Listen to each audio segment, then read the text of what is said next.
Good morning, good afternoon, everybody, depending on what part of the world you're in. I am excited and really appreciative to be here. I want to thank the entire management and I guess staff of Standards and Best Practices for putting this together and inviting myself to participate on a topic that I'm very, I'll say, passionate about.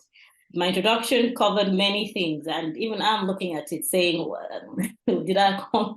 Is that all me? But the truth is, I think looking at I'll say 20 plus years back, some of us finished our first degree 20 plus years back. I think it makes sense that, individuals are able to, kind of cover ground over the course of our, existence so far. So without further ado, I'm conscious I only have 20 minutes, so I'm definitely going to want to dive in. It's a very interesting topic, creating opportunities for Nigerian brands globally. Bukola, do you want to share, or should I go ahead and share? You can go ahead and share your screen, Mom. You can go ahead. Okay, let me get that going. So while I'm doing that, actually, I have to mention that when I was asked to expatiate on this topic, I found it very fascinating because as part of some of the initiatives I'm currently working on, global branding, or should I say, positioning our brands for global enterprise is something that I've consciously been looking at personally. Within the context of where I am, and even brands that I'm affiliated with, and just understanding that, in the world we live in, people have called it transformational, people have called it disruptive. We can't not look at a global perspective from how we do things. And, with that mindset is how I'm going to go ahead and introduce. So I have to come up front. I'm a very visually stimulated person, and I'm very data oriented. So if you see a lot of visual illustrations in my slides, it's because I conceptualize the world and information through visuals. Okay, and I assume people that follow me, what I say, probably feel the same. And so that's kind of how I usually structure a lot of my presentations. Okay, so just like Bukola was alluding to, I am the founder and managing partner of Creative Biz Inc. This actually started during COVID. It was an initiative that I just had it that, it's not enough for us to be in our cubby holes, whatever you're doing. I mean, I used to be an engineer and I transitioned into banking. It's not enough to just be in our cubby holes. We always have to be on the lookout for how to learn, how to improve, how to, expand outside of our horizons. And for me, I always felt how not better a way to do it than to have a community that you build, that you're all going alongside each other. They say it takes a village, and I strongly agree with that. And people always say that we are the strength of our network. When you want a problem solved, the first people you reach out to is family, and then friends, and your network. So the more of that you build, the more conscious effort we take, to build that, we find that we are the better for it. Also, one last thing I always say is that somebody, the very profound person, he's late now, said something once. He said, a candle loses nothing by lighting another candle, but it makes the whole place brighter. So for me, that's the concept of creative biz, one candle lighting another and lighting another and lighting another, and making life good for everyone. And the one thing you're going to hear and see throughout my slides is think global, act local. Think global, because that's really the theme of what creative biz is really all about. We're poised to inform, educate, and empower professionals and business for success. And we're on Instagram as well. Feel free to follow us on IG. So with that said, I will go into my presentation proper. Positioning and how do we create opportunities. So the first thing I really wanted to kind of say is that, opportunities are really challenges, packed and, presenting themselves in different forms. Hardly ever have I seen somebody say, oh, wow, this is, a wonderful, see opportunity without the challenge. So for me, how that helps me position my mind is that, when challenges are bound, it helps me reposition my thinking to say, how can we solve this problem? How can we problem solve? I was chatting with a group of female entrepreneurs recently, and what I told them was that for me the foundational point of any entrepreneur, you're problem solving. Okay, if there's no problem you're solving, then honestly, there's nothing you're doing. Even in the companies we operate, I mean, I've had the privilege of being an engineer, and then now I work in banking. The long and short of it is that any product you're offering, any service you're offering, is a problem solution or a problem solved to somebody's question. In fact, somebody went ahead to say that people don't buy products, they buy solutions to their problems. So with that mindset, I was looking at it from the standpoint of, in today's world that we are, and I am so grateful. I always make this illustration whenever I'm presenting or in a meeting. I say, how many people can remember life before the internet? And honestly, depending on the demographic I'm addressing, I usually see few hands. What that tells me is that if I remember correctly, the internet, I think they say, was birthed in the 1980s. But for people like me that grew up in Nigeria and Africa, I probably had my first stab at the internet in the 90s. And the point I always have to make by that is, even those of us that were around before the internet cannot even remember life before the internet. What does that mean? It was a disruptive shift, a disruptive transformation for how we do business. But the point of the matter is that we cannot even, as in so much so that it's a very vivid, a faint memory to recollect what life was before the internet. And I even tell them, no, don't even go so far back. What was life like before WhatsApp? I remember very clearly, I worked in BlackBerry. BlackBerry had BlackBerry Messenger. And it was something else. Actually, I'm looking at my time. I'm already far gone. So from a global landscape perspective, marketing has to be viewed within the lens of the disruptive shifts that continuously occur. It's not enough for us to say, well, I'm in my cubby hole, I'm advertising to a certain group of people. Sincerely, I always like to say that the short of that is that there's so much you're leaving on the table. A digital footprint. Really not yet operating. I'll say it again. If you don't have a digital footprint, what do I mean by that? You don't have a website, you don't have a social media connect, page that can go to view your offerings. You're not even yet operating. It has gotten to that level. The next thing is data-driven marketing. So I work predominantly in data, and I always tell people I view the world within the context of data. And for me to be able to, so this is how I converse with my senior management all the time. Okay, we have, in every situation, we have two exact options. One, we can make decisions based on anecdotes. What are anecdotes? Stories, people's opinions, ideas, how things should go, or even legacy thinking. Or we can review data for what it is today and make data-driven decisions. So there are always two distinct options in my view. Or you can even make decisions based on emotion.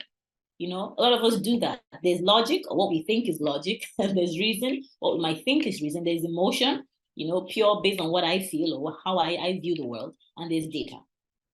So which do we want to really position ourselves? And then the next thing I think is very pivotal and critical is storytelling. In fact, this is how I view it. You see, I like to present at very base level. So everybody, even they say if you present and you speak and this average 12 to 16-year-old cannot follow what you're saying, then you really haven't communicated. What does that mean? People relate and understand and capture and retain stories faster than facts. In fact, I recently went through some surveys and I was able to understand that facts tell. Facts will tell what products can do, the service can do. But stories are what cause sales.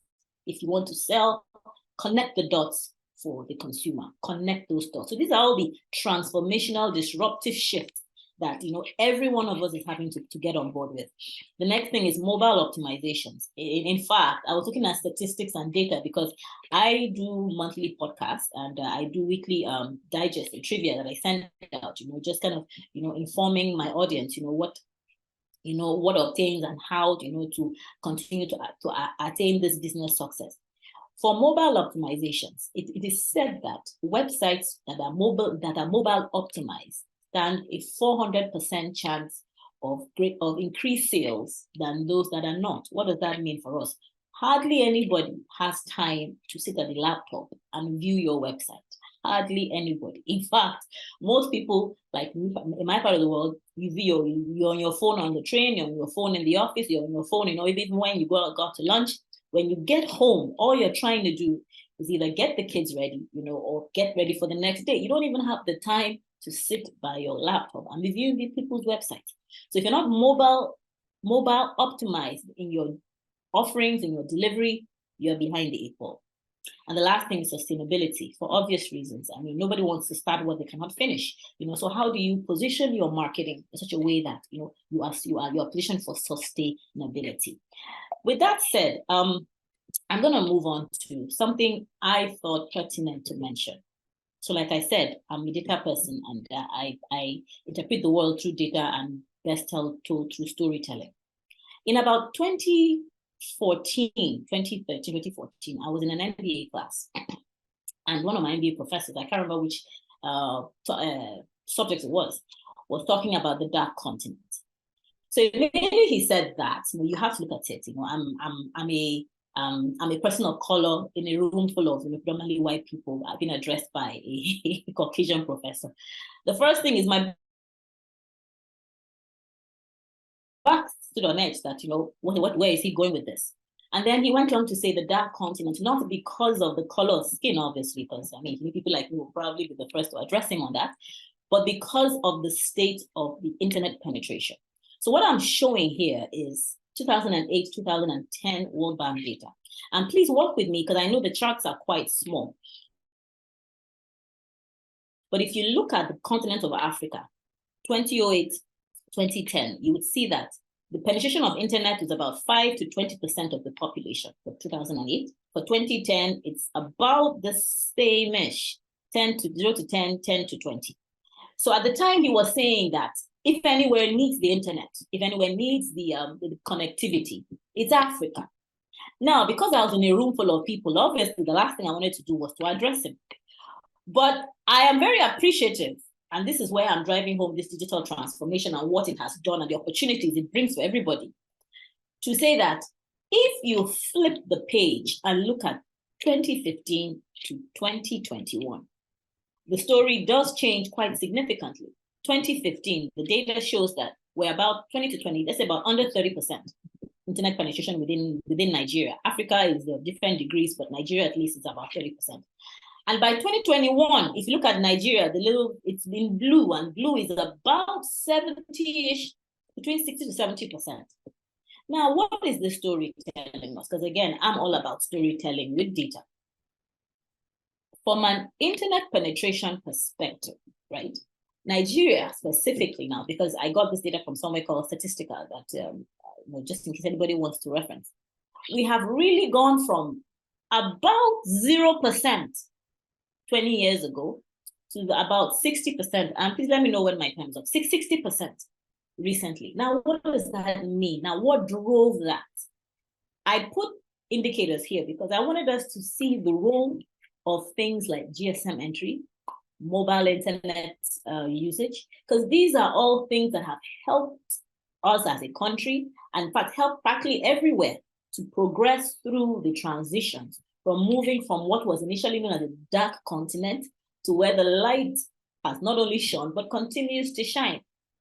And with this progression, if you look at it, so about 2017, we're about 42. And what I'm showing is the percentage of the population that has, that has the internet penetration. It caps here at 2021 about 55, 60%.